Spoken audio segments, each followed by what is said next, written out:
Nikki, can you give us your full name, where you were born, and what you did as a youngster? Yes, my name is Nikki Wright.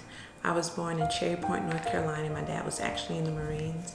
And what I did as a child, I spent time watching my mom cook in the kitchen and just hanging out with cousins and doing fun stuff like that. So that, and we'll talk a little bit later about your business that you have right now. Obviously, what your mom was doing really had a big part in what you eventually ended up doing. Absolutely, yes it Good.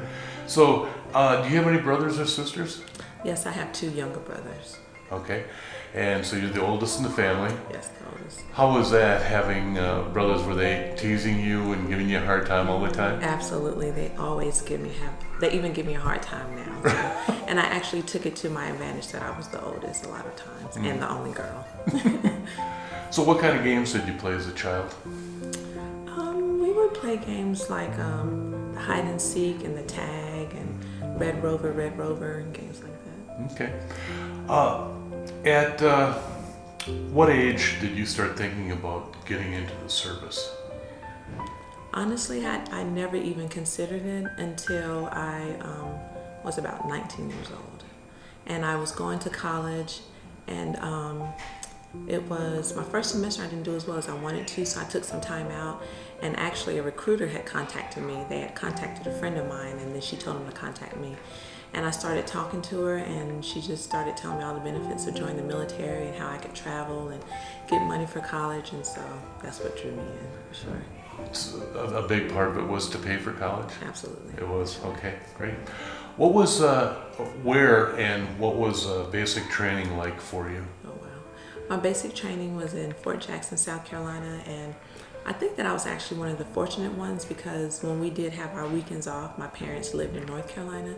It was only a couple-hour drive, so they could come and see me, but it was definitely a culture shock. I was never very athletic. I didn't do push-ups and running and all that stuff, so I can remember when we would go on company runs, and if I ever fell behind, the drill sergeant was like, "Get up here, Private Summers, get up here, or we're going to turn everybody around." It's no fun when the whole team has to turn around and come back and get you, so I learned real quick. So, do you remember any of your instructors? I remember their faces, but not their names. How were they? Were they really strict? Was it really hard? It seemed like they were hard at first, but after, because they had to make sure that we were cut out for it, I guess you could say. And then after a while, it just seemed to get a little bit harder, but we also realized that they were there to help us grow and only wanted the best for us. Did you ever have any feelings of like, what did I get myself into? Absolutely. Absolutely. I can remember when my parents would come and visit me at basic, and they were really surprised. I was like, "You're not as surprised as I am," because there were several times that I definitely wanted to call it quits. So, what years were you in, and what was your highest rank? I was in from May of 1992 through October of 98, and when I got out, I was 85. So, you started out in 1990. Where were you stationed? My first duty station was in White Sands Missile Range, New Mexico, which I had never even heard of White Sands Missile Range. And I remember when I was at AIT and we were getting our assignments, and I got that assignment and I cried. And one of my drill sergeants was like, "What's wrong with you? There are people that are going overseas." So it actually wasn't as bad as I thought it would be. Did you end up going overseas at all? Yes, sir, I did. My next duty station after that, I was in Seoul, Korea. And then How do you like Seoul? I loved Seoul.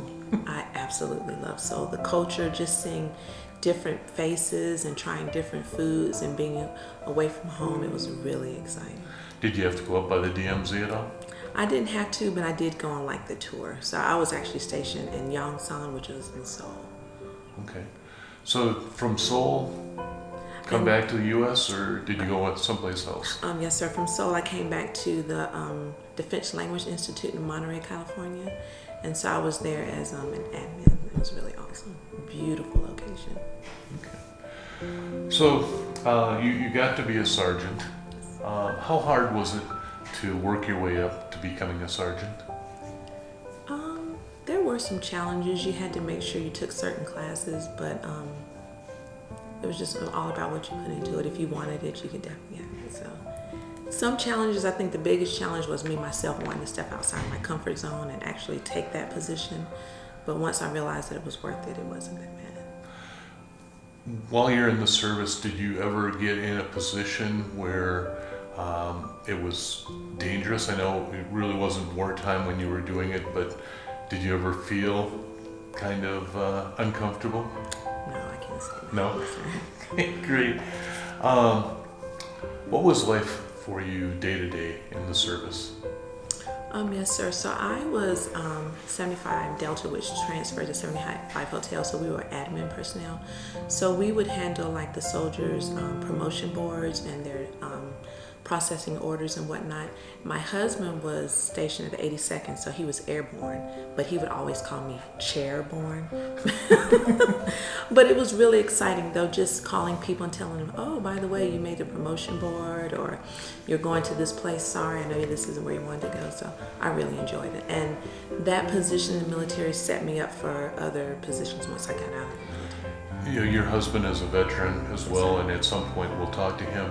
But were you married while you were in the service, before you went into the service, or afterwards? No, sir. I wasn't married before I went in, and then once I went in, I met my son's father, and I met him in Korea, and then we got married, and then once I got out of the military, we got divorced, and then I married my current husband, Okay. who was actually my childhood sweetheart. Okay, great. So, do you recall any practical jokers that you had to deal with while you were in the service, or did you happen to be one? I can't recall any. I wasn't too much of a practical joker because I didn't like getting in trouble. I didn't like doing push-ups, so I tried to stay on the straight and narrow for the most part. Okay. Anybody play any jokes on you? I'm pretty sure there were some times I just can't think of. Good. Do you have a lot of good memories of the service? I do, absolutely. I tell people all the time, one of the best decisions I ever made was joining the military. Okay. Absolutely. Can you elaborate on that, why you feel that way? Yes, sir. Because I was from a little small town in North Carolina called Elon College. I love the town, but just being in the military, it allowed me to travel places I probably would have never been. It allowed me to meet people I would have never met before, experience different types of foods and culture and music. So, absolutely one of the best decisions I ever made. Do you remember your final day in the service? Yes, sir. I do. Tell us about it. It was kind of exciting and kind of nerve-wracking and nervous, just not knowing, because in the military I knew for certain every day for the most part what I would do, and then getting out of the military I was moving back home and I didn't know where was I going to live, what type of job would I have, what opportunities would I have, but little did I know that the military opened up so many doors for me, for sure. You have a business of your own. Yes, sir. Now that you're out of the service. And can you tell us about what you're doing, and tell us about anything from the service you were able to carry over into what you're doing right now? Yes, sir. So the business is named after my mom, Brenda. The name of the business is Mrs. B's Homestyle Eatery, and it's a small catering company that I have. And as far as the military, I think what helped me explore that was just knowing that I could do anything that I wanted to, and plus I had the money for college.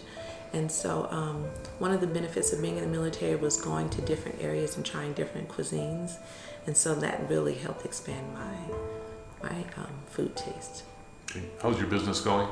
It's actually doing well. I was quite nervous moving here because it's so cold and I don't really like the cold weather, but I do believe that my business will definitely grow here more than it's probably grown anywhere. Okay. Do you belong to any service organizations? No, sir. Okay. Nikki, I want to thank you for your service, and I also want to thank you for doing the interview. Thank you. I appreciate you taking the time to interview me.